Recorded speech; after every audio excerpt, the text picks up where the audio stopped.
ஜூலை மாதத்தினுடைய முதல் செவ்வாய்க்கிழமை பாலவாக்கம் கடற்கரை புனித அந்தோனியாவுடைய இந்த தெய்வீக திருத்தலத்துக்கு வந்திருக்கிற உங்கள் அனைவரையும் அன்போடு வரவேற்கிறோம். இந்த நாளில் இறை வார்த்தையின் வழியாக கடவுள் நமக்கு தருகிற இரு செய்திகளை உள்வாங்கிக் கொள்வோம். ஒன்று அன்பு, இன்னொன்று பயம். முதல் வாசகத்தில் அன்பை பற்றி நாம் வாசிக்கிறோம். ஸ்ட்ரெயிட் அன்பை பற்றி சொல்லலை, ஆனால் அந்த வாசகத்துக்குள் நுழைகிற போது அன்பை பற்றி சிந்திக்க நமக்கு அழைப்பு விடுக்கிறது. நற்செய்தி வாசகத்தில் சீடர்கள் பயந்தார்கள். படகு கவிழக்கூடிய மூழ்கக்கூடிய நிலையில் ஆண்டவரே நாங்கள் சாகப் போகிறோம் என சொல்லி பயந்து இயேசுவிடம் முறையிட்டதும் இயேசு அவர்களிடம் ஏன் அஞ்சுகிறீர்கள், ஏன் பயப்படுகிறீர்கள் என்று கேட்பதும் நாம் வாசித்தோம். ஆக இந்த அன்பு பயம் வாழ்க்கையில் மிக முக்கியமான ஒன்று. விவிலியத்தில் நாம் வாசிக்கிறோம், அன்பு இருக்கும் இடத்தில் அச்சத்துக்கு இடம் இல்லை. எங்கே அன்பு இருக்கிறதோ அங்கே பயத்துக்கு இடமில்லை. சும்மா சிம்பிளாக யோசிப்போம். நம்மை சுற்றி அன்பு செய்கிறவர்கள் இருக்கிற போது, நம்மை சுற்றி நம்மை அன்பு செய்யக்கூடிய நபர்கள், நண்பர்கள், உறவினர்கள், சொந்தக்காரர் எல்லாம் இருக்கிற போது நமக்கு பெருசாக பயம் இருக்காது. நம்ம கூட இருக்கவங்க பார்த்துப்பாங்க என்று சொல்லி. அன்பு இருக்கும் இடத்தில் அச்சத்துக்கு இடமில்லை. நம்ம யாரும் அன்பு செய்யவில்லை, நம்முடைய அன்பை யாரும் ஏற்றுக்கொள்ளவில்லை, நம்ம யாரையுமே கரிசனையோடு கருணையோடு பார்க்கவில்லை. நான் தன்னந்தனியாக இருக்கிறேன், தனியாக இருக்கிறேன், எனக்கென யாருமே இல்லை, எனக்கென உறவுகள் இல்லை, நண்பர்கள் இல்லை, நான் ஒரு தன்னந்தனியாக அனாதையாக இருக்கிறேன் என்றால் நிச்சயமாக அவருடைய வாழ்க்கையிலே பயம் உண்டு. நாளைக்கு என்ன ஆகுமோ ஏதாகுமோ, ஏதாவது பிரச்சனை துன்பம் வந்தால் எனக்குன்னு யாருமே இல்லையே, நான் யாரை போய் கேட்கறது என்ற பயம் உண்டாகும். அன்பு இருக்கும் இடத்திலே அச்சத்துக்கு இடமில்லை. பிரியமான இன்றைய முதல் வாசகத்துக்கு நாம் செல்வோம். அன்பை பற்றி பேசுகிற ஒரு வாசகமாக நான் பார்க்கிறேன். ஆமோஸ் எழுதிய புத்தகத்திலிருந்து நாம் வாசிக்கிறோம். ஆமோஸ் இறைவாக்கினர் ஒரு கடுமையாக பேசக்கூடிய போதிக்கக்கூடிய ஒரு மனிதராக இருக்கிறார். அவருடைய புத்தகத்தை நாம் படிக்கிறோம், மிக வன்மையாக கண்டிக்கிறார். எனக்கு என்ன நடக்கிறது? நாம் 3ஆம் அதிகாரத்திலிருந்து வாசித்திருக்கிறோம். 4ஆம் அதிகாரத்துடைய தொடக்க வார்த்தைகளை வாசித்திருக்கிறோம். 11, 12 முதல் வாசித்திருக்கிறோம். என்ன நடக்கிறது? ஒரு 6 காரியங்களை ஆமோஸ் முன்வைக்கிறார். இது இல்லைன்னா இது நடக்காது, இது இல்லாமல் இது நடக்குமா என்று சொல்லி ஒரு 6 காரியங்களை முன்வைக்கிறார். முதல்ல, தங்களுக்குள் உடன்பாடு இல்லாத இருவர் ஒன்றா போவாங்களா? போவாங்க. கணவன் மனைவி உடன்பாடு இருக்காதான் ஒன்றா தான் போயிருப்பாங்க. ஆனால் பொதுவாக நாம் பேசுகிற போது 2 பேரும் ஒரே மனநிலையில் ஒரே உள்ளத்தோடு அவர்கள் செல்லுவதென்றால் அவர்கள் உடன்பட்டு போகணும். 2 பேரும் சண்டை போட்டிருந்து உடன்பாடு ஒன்றா போக முடியாது. சண்டை போட்டு கொண்டு இருக்கிறவர்கள் 2 பேரும் வெவ்வேறு மனநிலையில் இருக்கக்கூடியவர்கள் ஒன்றா போக முடியாது. ஆக தங்களுக்குள் உடன்பாடு இல்லாமல் இருவர் சேர்ந்து போக முடியுமா? இதான் முதல்ல ஆமோஸ் சொல்லுகிறார். ஆக இவர் போனால் அவரும் போவார். ஏன்னா 2 பேரும் உடன்பட்டு போகிறார்கள், ஒன்றா போகிறாங்க. ஸோ முதல்ல தங்களுக்குள் உடன்பாடு இல்லாதவர்கள் இருவர் சேர்ந்து நடப்பார்களோ? ஒன்று. 2வது, இறை அகப்படாமல் இருக்கும்போது காட்டில் சிங்கம் கர்ஜிக்குமோ? எனக்கு தெரியாது, நான் தான் முதல் தடவை இன்றைக்கு தான் வாசிக்கிறேன்.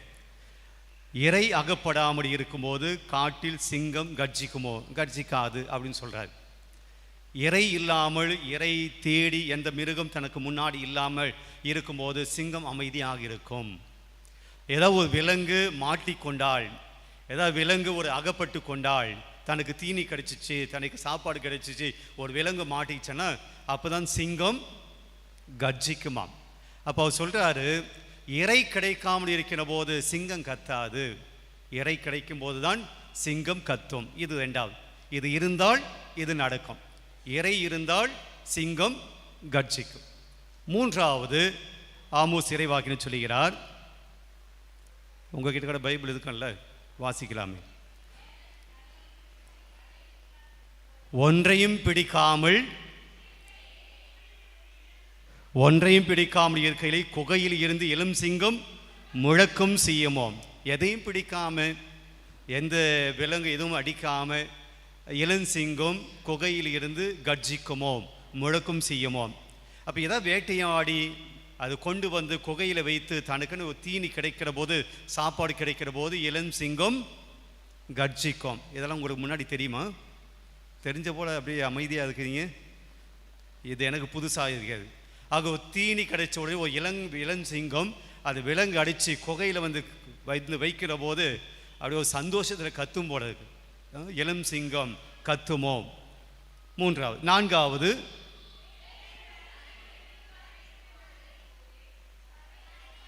வேடன் தரையில் வலை விரிக்காதிருக்கிற போது, வலை எதுவும் போடாது இருக்கிற போது பறவை கண்ணியில் சிக்கிக்கொள்வது உண்டோ. வலை எதுவும் விரிக்காமலேயே பறவை வந்து சிக்கிக்கொள்ளுமா? சிக்கிக்கொள்ளாது. அது வேடன் வலை விரித்தால்தான் பறவை சிக்கிக்கொள்ளும். ஆக பறவை சிக்கிக்கொள்ள வேண்டும் என்றால் அங்கே என்ன இருக்கணும்? வலை இருக்க வேண்டும். ஆக இது இல்லாமல் அது நடக்காது. ஐந்தாவது, ஒன்றுமே சிக்காது இருக்கும்போது பொறி தரையை விட்டு துள்ளுமோ. கிராமத்திலலாம் அந்த எலியை பிடிப்பதற்கு ஒரு சின்ன பொரியை போல வைப்பாங்க, பெருசிலை பிடிக்கிறதுக்கு வைப்பாங்க. அதுக்குள்ளே ஏதாவது கருவாடு ஏதாவது சாப்பிடக்கூடிய இது ஒன்று விற்கும். அது அந்த பெருசாலி உள்ளே போகிற வரைக்கும் அந்த பொறி கூண்டு வந்து அமைதியாக தான் இருக்கும். ஒன்ஸ் அந்த பெருச்சாலி உள்ளே போன உடனே என்ன ஆகும்? அந்த பொறி மாட்டிக்கிட்டு, பொறிக்குள்ள அந்த எலியை மாட்டிக்கிட்டு அது ரொட்டேட் ஆகும், இங்கே அங்கே போயிட்டு இருக்கும். அப்படின்னா உள்ளே மாட்டிக்கிச்சின்னு அர்த்தம். சொல்கிறாரு ஆமோஸ் இறைவா. இதெல்லாம் எங்கே கண்டுபிடிச்சாருன்னு தெரியல அவர். ஆனால் சொல்கிறாரு, அந்த பொறிக்குள் எதுவுமே மாட்டாமல் இருக்கிற போது அந்த பொறியானது துள்ளுமோ? அது துள்ளாது, அது அமைதியாகத்தான் இருக்கும். 5 முடிச்சிட்டார். ஆறாவது, நகரில் எக்காலம் ஊதப்படுமானால் மக்கள் அஞ்சாமல் இருப்பார்களோ. எக்காலம் எதுக்கு ஊதுவாங்க? போர் தொடங்குவதற்கு முன்பாக ஊதுவார்கள். ஆக போர் தொடங்க போகிறது, எக்காலம் ஊத போகிறார்கள். எக்காலம் ஊதுகிற போது வீட்டில் அமைதியாக உட்காந்து டிவிக்கு முன்னாடி சீரியல் பார்த்து கொண்டிருக்க முடியுமா? போர் தொடங்க போது ஒரு நாடு நம்முடைய நாட்டை அடிக்க போகிறாங்க, வீரர்கள் வர போகிறாங்க, உள்ளே வந்து சண்டை நடக்கும் போது நாம் வீட்டுக்குள்ளே ஜாலியாக சுண்டல் சாப்பிட்டுட்டு காஃபி சாப்பிட்டுட்டு டிவிக்கு முன்னாடி சீரியல் பார்த்துருக்க முடியுமா? என்ன ஆகும்? மக்கள் அஞ்சி நடுங்காமல் இருப்பார்களோ. சண்டை நடக்க போகும்போது மக்கள் பயப்படாமல் இருப்பார்களோ. இதை 6 சொல்லிட்டு 7வது ஒன்று சொல்கிறாரு, ஆண்டவர் அனுப்பவில்லை எனில் நகருக்கு தீமை தானாக வருமோ. நகருக்குள்ள தீமை தானாக வருமோ? ஆண்டவர் அனுப்பினால்தான் நகருக்குள் தீமை வருமோ? அதையும் சொல்லிட்டு இன்னொன்று சொல்கிறாரு, ஆண்டவர் பேசவில்லை என்றால், ஆண்டவர் சொல்லவில்லை என்றால் இறைவாக்கு உரைப்பாரோ. என்ன சொல்ல வர ஆமோசு? இது நடந்தால் இது இருந்தால் இது நடக்கும், இது இல்லை அப்படின்னா இது இருக்காது. அதுபோல் ஆண்டவர் சொல்லனா நாங்கள் யார்? இறைவாக்கினர். இறைவாக்கு உரைக்க மாட்டாங்க. ஆனால் ஆண்டவர் சொல்லிட்டாருன்னா இறைவாக்கினர் கண்டிப்பாக சொல்லுவாங்க. ஆண்டவர் பேச சொல்லிட்டாரு, நாங்கள் கண்டிப்பாக பேசுவோம். ஆண்டவர் பேசக்கூடாதுன்னா நாங்கள் கண்டிப்பாக பேச மாட்டோம். ஆமோஸ் இறைவாக்கினர் ஒரு செய்தியை சொல்வதற்காக இந்த லாஜிக்காக பேசுகிறான் அப்படின்னு சொல்லுவாங்களே, கரெக்டாக பேச அப்படின்னு சொல்லுவாங்க இல்லையா, இந்த லாஜிக்கு கொண்டு வரார். இது இல்லாமல் இது நடக்காது, இது இல்லாமல் இது இருக்காது, இது இல்லாமல் இது இயலாது சொல்லிட்டு கடவுள் சொல்லாமல் நான் இங்கே வந்து பேசலை. அப்போ நான் பேச போகிறது நான் பேசுனதல்ல, யார் சொல்ல போகிறது? கடவுள் சொன்னதை தான் நான் சொல்கிறேன். நானாக எதையும் சொல்ல, கடவுள் சொன்னதனால் நான் சொல்லுகிறேன். கடவுள் எதை சொன்னாரோ அதை நான் சொல்ல போகிறேன் சொல்லிட்டு சொல்கிறாரு, சோதாம் கொமோரா இந்த நகரத்தில் கந்தக மழை பெய்து நிறைய மக்கள் இறந்து போனார்கள். அதுபோல கடவுள் உங்களை சில பேரை தண்டித்திருக்கிறார். எப்படி தண்டிச்சிருக்கிறார்? கொஞ்சம் பேர் தண்டிக்கல, கொஞ்சம் பேரை தண்டித்திருக்கிறார். அதுக்கு ஒரு ஓமையை சொல்கிறார். மரக்கட்டை நெருப்பில் விட்டு எடுக்கிற போது என்ன ஆகும்? மரக்கட்டை நெருப்பில் வச்சு எரிக்கிற போது என்ன ஆகும்? கொஞ்சம் நெருப்பில் இருப்பதெல்லாம் அது நெருப்பாய் மாறும். நெருப்பில் படாத கட்டை அது அப்படியே இருக்கும். நீங்கள் அடுப்பில் கட்டையை வச்சிங்கன்னா அந்த நுனி முதல் இந்த நுனி வர அப்படியே எரிஞ்சிடாது. கொஞ்சம் கொஞ்சமாக நெருப்பில் போகிற போதுதான் அந்த கட்டை எரியும். சொல்கிறது, பாதி கட்டை நெருப்பில் எரிஞ்சிச்சு, பாதி கட்டை இன்னும் நெருப்பில் எரியலை. கொஞ்சம் பேர் ஏற்கனவே நான் தண்டிச்சிட்டேன். அடுத்தது எரியாதவங்கள், தண்டிக்கப்படாதவர்கள் எல்லாம் இங்கே தான் இருக்கிறீங்கன்னா, தண்டிக்கப்படாதவர்கள் தண்டிக்கப்படுவார்கள். எனவே கடைசி வார்த்தை சொல்லுது, கடவுள் உங்களை சந்திக்கிற நாள் வந்துருச்சு, கடவுள் சந்திக்க போகிறார், தயாராய் இருங்கள். பிரியமானவர்களே, இதில் அன்பு எங்கே இருக்கு? அன்பு இந்த வாசத்துக்கு முன்னாடி வருது. ஆமோஸ் இறைவாக்கியன் சொல்றாரு, உலகத்திலே இருக்கக்கூடிய எல்லா மக்களையும் விட எகிப்திலே இருக்கக்கூடிய இஸ்ராயல் மக்களை அவங்களை அன்பு செஞ்சேன். உங்கள் மீது நான் அதிகமாக அன்பு வைத்தேன். எல்லா மக்களையும் விட நீ எனக்கு பிடித்தமான மக்களாக இருந்தீங்க. ஆனால் நீங்கள் என் பேச்சை கேட்கல. நான் உங்களை தண்டிச்சேன், ஆனாலும் கூட நீங்கள் என் பக்கம் திரும்பவே இல்லை. கொஞ்சம் பேர் நான் தண்டிச்சிருந்தாலும், கொஞ்சம் பேர் நான் பனிஷ் பண்ணியிருந்தாலும் கூட மற்றவங்க என் பக்கம் நீங்கள் திரும்பி வரலை. நீங்கள் பாவம் செஞ்சுட்டே இருந்தீங்க. இப்போ இஸ்ராயல் மக்கள் கடவுள் அவங்களை தண்டிச்சிருந்தாலும் அந்த மக்கள் ஏன் பாவத்தை விட்டு வரலை? கடவுள் சில பேரை தண்டித்திருந்தாலும் மற்ற மக்கள் ஏன் திரும்பி மனம் மாறி வரலை? அப்படின்னா அவங்களுடைய கான்செப்ட், அவங்களுடைய நினைவு என்னன்னா, அவங்களுடைய எண்ணம் என்னன்னா, நம்முடைய கடவுள் அன்பான கடவுள், நம்முடைய கடவுள் கருணை மிக்க கடவுள், நம்முடைய கடவுள் ரொம்ப இரக்க கொண்ட கடவுள். அவர் நம்மை தண்டிக்க மாட்டார். அன்பு செய்கிற கடவுள் தண்டிப்பாரா? கருணை காட்டக்கூடிய கடவுள் நம்மை தண்டிப்பாரா? அதெல்லாம் தண்டிக்க மாட்டார். இவங்களுக்கு நடந்த ஆபத்து, தண்டனை எல்லாம் ஆண்டவரால் வரல, அது ஏதோ வேற விதத்தினால வந்தது. அதனால தான் சொல்லுகிறார் ஆமோஸ் இறைவாக்கினர், கடவுள் தண்டிக்காமல் ஆபத்து நகருக்குள் வரும். அப்போ என்னன்னா, டேக் ஃபார் கிராண்டட். சில பேருக்கு தண்டனை வந்திருக்கு, சில பேர் பனிஷ் பண்ணியிருக்கார் கடவுள். ஆனால் அவங்க என்ன நினச்சாங்கன்னா, இது கடவுளெல்லாம் தண்டிக்கலை, அவங்களுக்கு ஏதோ பிரச்சனை வந்து செத்து போயிட்டானுங்க, அவனுக்கு ஏதோ துன்பம் வந்து செத்து போயிட்டாங்க, கடவுள் நம்மளை தண்டிக்க மாட்டார், ஏன்னா அந்த கடவுள் அன்பான கடவுள். இந்த கான்செப்ட் நமக்கும் இருக்கிறது. நம்முடைய கடவுள் அன்பான கடவுள், அதனால் நம்மை தண்டிக்கவே மாட்டார். அன்பு செய்கிறவர்கள் தண்டிக்க மாட்டாங்க. அன்பு என்பது பனிஷ் பண்ணாது, அன்பு என்பது கண்டிக்காது, அன்பு என்பது ரொம்ப ஃப்ரீயாக விட்டுடும், அன்பு என்பது சுதந்திரமாக விடும். உங்களை பார்த்து நான் கேட்குறேன், எந்த அப்பா அம்மாவாவது உங்கள் பையனையோ பொண்ணையோ நீங்கள் அன்பு செய்கிறீங்க, ரொம்ப அன்பு காட்டுறீங்க, அவள் ஊதாரித்தனமாக சுற்றிட்டு இருக்கான் என்னை வைத்து கொண்டால் என்ன செய்வீங்க? உங்களை பார்த்து அப்படியே விட்டுடுவீங்க போலுக்குதே, எப்படியா போ அப்படின்ட்டு. உண்மையாக நீங்கள் அன்பு செய்கிறீர்கள் என்றால் உங்களுடைய பிள்ளைகள் ஊதாரித்தனமாக போகிற போது என்ன செய்வீங்க? ஐயோ, என் பிள்ளையை நான் கண்டிக்க மாட்டேன், அவனை ரொம்ப அன்பு செய்கிறேன், அவன் மேலே எனக்கு ரொம்ப அன்பு உண்டு, அவனை எனக்கு ரொம்ப பிடிக்கும், என் பையனை ரொம்ப பிடிக்கும், என் மகளை ரொம்ப பிடிக்கும், அவன் இஷ்டத்துக்கு இருக்கட்டும், அவன் சந்தோஷமாக இருக்கட்டும், மகிழ்ச்சியாகட்டும். சில பெற்றோர்கள் இன்றைக்கி அப்படி தான் இருக்கிறாங்க. கேட்கறது கிடையாது. பிள்ளைகளை தப்பு பண்ண கேட்கறது கிடையாது. கோயிலுக்கு ஏன் வரலன்னா கேட்கறது கிடையாது. பூசைக்கு ஏன் வரலன்னு கேட்கறது கிடையாது. கேட்டீஸ் ஏன் வரலன்னு கேட்கறது கிடையாது. என் பையன் சந்தோஷமாகணும், அவன் டியூஷனுக்கு போகணும், அவன் இதுக்கு போகணும், அதுக்கு போகணும், அது வேறு சாப்டர் விடுவோம். அப்போது அன்பு செய்கிற போது என் பிள்ளையை நான் அப்படியே விட மாட்டேன். உண்மையாக ஒரு அப்பா தன்னுடைய பிள்ளைகளை அன்பு செய்யணும், கண்டிக்கிறார். ஒரு அம்மா தன்னுடைய பிள்ளையை உண்மையாக அன்பு செய்யணும், தப்பு செய்கிற போது கண்டிக்கிறாங்க. அதுதான் அன்பு.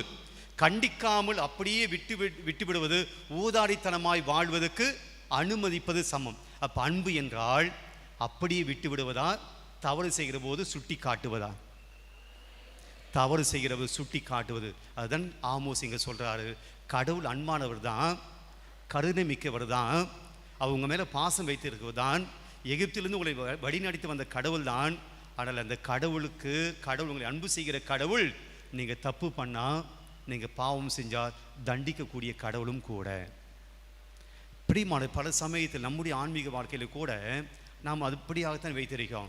கடவுள் என்னை தண்டிக்க மாட்டார், கடவுள் என்னை அன்பு செய்கிறார், கடவுள் மேலே நான் ரொம்ப இரக்கம் ரொம்ப அன்பு வச்சுருக்கேன், நான் பூசைக்கு போகிறேன், அதனால் என்னுடைய பாவ வாழ்க்கைக்கெல்லாம் கடவுள் எனக்கு பனிஷ் பண்ண மாட்டார். அன்பு இருக்கக்கூடிய இடத்தில் கண்டிப்பும் இருக்கணும். அன்பும் கண்டிப்பும் ஒன்றாக இருக்க வேணும். விவிலியத்தை வாசிக்கிறோம், பிரம்பு எடுக்காத தந்தை தன்னுடைய மகனை கட்டுப்படுத்த இயலாது. பிரியமானவர்களே, ஆண்டவர் முதல் வாசல் சொல்லக்கூடிய செய்தி, ஆண்டவர் அன்பானவர், ஆண்டவர் இரக்கமுடையவர். ஆனால் நாம் தவறி செல்கிற போது அவர் நம்மை தண்டிக்கிறார், எச்சரிக்கை கொடுக்கிறார். மனசாட்சி வழியாக நீ தப்பு பண்ணுற, நல்லதில்லை. அப்பா அம்மா வழியாக கடவுள் சொல்கிறார், இது தப்புடா, பண்ணாத, தப்புமா பண்ணாத, போகாத, வேண்டாம் என்று அப்பா வழியாக அம்மா வழியாக பெரிய வழியாக நமக்கு சொல்லுகிறார்கள். குருக்கள் மறையுறை வழியாக பிரசங்கத்தின் வழியாக இது தப்பு, இது பண்ணாதீங்க, கடவுள் இப்படி சொல்கிறார், இது செய்யாதீங்க, இது பாவம், இது நல்லதல்ல, இது குடும்பத்துக்கு நல்லதில்லை, வாழ்க்கைக்கு நல்லதில்லை, பிள்ளைகளுக்கு எதிர்கால வாழ்க்கைக்கு நல்லதில்லை என்று மறையுறை வழியாக ஆண்டு சொல்கிறார். ஆனால் அந்த மக்கள் என்ன நினைச்சாங்க? அதெல்லாம் ஒன்றும் கிடையாது, நம்முடைய கடவுள் அன்பு செய்கிறார், நமக்கு ஒன்றும் நடக்காது. பிரியமான கடவுள் இன்றைக்கு எச்சரிக்கை கொடுக்கிறார், மனசாட்சியின் வழியாக நம்மை எச்சரிக்கிறார். கடவுளுக்கு விரோதமாக போகிற போது தண்டனை இருக்குது. கடவுளுக்கு விரோதமாக போகும்போது அப்பா அம்மா வழியாக எச்சரிக்கை கொடுக்கிறார், ஆசிரியர்கள் வழியாக எச்சரிக்கை கொடுக்கிறார், குருக்கள் துறவிகள் வழியாக எச்சரிக்கை கொடுக்கிறார், நண்பர்கள் வழியாக எச்சரிக்கை கொடுக்குறாங்க, நமக்கு தெரிந்தவர் வழியாக எச்சரிக்கை கொடுக்கிறார். தப்பு, வேணாண்டா, பண்ணாத, செய்யாத. ஆனால் நாம் கடவுள் அப்படியெல்லாம் பண்ண மாட்டார். ரொம்ப அன்பானவர், ரொம்ப இரக்கமுடையவர். பிரியமானவர்களே, ஒருவேளை பாதி கட்ட நம்முடைய வாழ்க்கை பாதி கட்ட எரிஞ்சு போயிருக்கலாம், மீதி கட்ட தப்பிப்பதுக்குண்டான வாய்ப்பாக இருக்கிறது. மீதி எரிஞ்சு போகாமல், மீதி வாழ்க்கையும் நாம் இழந்து விடாமல், இருக்கக்கூடிய மீதி வாழ்க்கையிலும் கூட நாம் பாவம் செய்து நாம் கருகி போகாமல் நாம் பார்த்து கொள்ள வேண்டியது மிக முக்கியமானது என்பதுதான் இன்றைக்கு முதல் வாசகம். அச்செய்தி தான், அன்பு இருக்கிற இடத்துல தண்டனையும் இருக்கும். அன்புக்கு மாறாக நடக்கிற போது கடவுள் நமக்கு எச்சரிக்கை கொடுக்கிறார். சில சமயத்தில் சில துன்பங்களை கொடுத்து, சில பிரச்சனைகளை கொடுத்து, சில வருத்தங்களை கொடுத்து, சில காயங்களை கொடுத்து நம்ம எச்சரிக்கிறார். ரெண்டாவது வாசகம் நச்சரி வாசில்வோம், பயம். பிரியமானவர்களே, இங்கே இருக்கக்கூடிய பல பேர் ஏதோ ஒரு பயத்தில் நாம் இருக்கிறோம். சீடர்கள் சாக போகிறோம் என்று சொல்லி பயத்தில் இருந்தாங்க. இன்றைக்கி எல்லாருமே ஏதோ ஒரு பயத்தில் இருக்கும். எனக்கு எந்த பயமே இல்லை அப்படின்னா நீ மனுஷனே இல்லைன்னு அர்த்தம். எனக்கு எதை பற்றி பயமே இல்லை அப்படின்னா நம்ம மனுஷனே இல்லைன்னு அர்த்தம். ஏனென்றால் குறைந்தபட்சம் நாம் சாவுக்காவது பயந்து கொண்டிருப்போம், வயதாகிறதே என்பதற்காக பயந்து கொண்டிருப்போம். நம்முடைய பிள்ளைகளுடைய நிலைமை எதிர்காலம் என்ன ஆகுமோ என்ற பயம் கண்டிப்பாக இருக்கும். நாளைய தினத்தில் எனக்கு என்ன நடக்குமோ என்கிற பயம் இருக்கும். சில இழப்புகள் வருகிற போது, சில கஷ்டங்கள் வருகிற போது, பிரச்சனைகள் வருகிற போது நமக்குள்ளே ஒரு பயம் ஏற்படும். சில பேர் இருளை பார்த்து பயப்படுவார்கள், சில பேர் சில ஆட்களை பார்த்து பயப்படுவார்கள், சில சம்பவங்களை பார்த்து பயப்படுவார்கள், கடந்த கால அனுபவங்களை நினைத்து இன்றைக்கும் பயந்து கொண்டிருப்பார்கள். பயம் என்பது மனிதனுடைய வாழ்க்கையில் கண்டிப்பாக இருக்கும். எனக்கு பயமே இல்லை அப்படின்னு சொன்னீங்கன்னா பொய் சொல்கிறீங்கன்னு அர்த்தம். ஏதோ ஒரு பயத்தில் நாம் இங்கே வாழ்ந்து கொண்டிருக்கிறோம். பிரியமானவரே, இன்னைக்கு ஆண்டு ஏன் பயப்படுறீங்க, ஏன் அஞ்சுகிறீர்கள்? இந்த கேள்வி நாம் கேட்டு பார்ப்போம். ஏன் பயப்படுறோம், ஏன் அஞ்சுகிறோம்? பிரியமானவர்களே, பயத்தினால் வரக்கூடிய ஆபத்துக்களை நாம் நினைச்சோம் அப்படின்னா, அதை சிந்தித்தோம் அப்படின்னா, அந்த பயம் இல்லாமல் வாழ்வதற்குண்டான முயற்சி எடுப்போம். பயத்தினால் வரக்கூடிய ஆபத்து என்ன உங்களுக்கு தெரியும். பயத்தினால் வரக்கூடிய ஆபத்து ஒன்று, மருத்துவம் சொல்கிறது, நாம் நம்முடைய உடல் சுகத்தை இழக்கிறோம். பயந்தவர்கள் நிம்மதியாக தூங்க முடியாது, பயந்தவர்கள் நிம்மதியாக சாப்பிட முடியாது, பயந்தவர்கள் நிம்மதியாக அவருடைய வேலைகளை செய்ய முடியாது, அவர்கள் இயல்பாகவே இருக்க முடியாது, சந்தோஷமாகவே இருக்க முடியாது, மகிழ்ச்சியாகவே இருக்க முடியாது. ஆக பயம் உங்களுடைய உடலை பாதிக்கும். மருத்துவம் சொல்லுகிறது, உங்களுடைய இதயத்தை பயம் பாதிப்பு அடைய செய்யும். உங்களுடைய பிரெயின், உங்களுடைய மூளையை பயம் பாதிக்கிறது. உங்களுடைய இம்யூன் சிஸ்டம் அது பயத்தினால் பாதிக்கப்படுகிறது. ஆக ஒட்டுமொத்தமாக நம்முடைய உடல் பயத்தினால் பாதிக்கப்படுகிறது. இந்த அனுபவம் எனக்கும் உண்டு.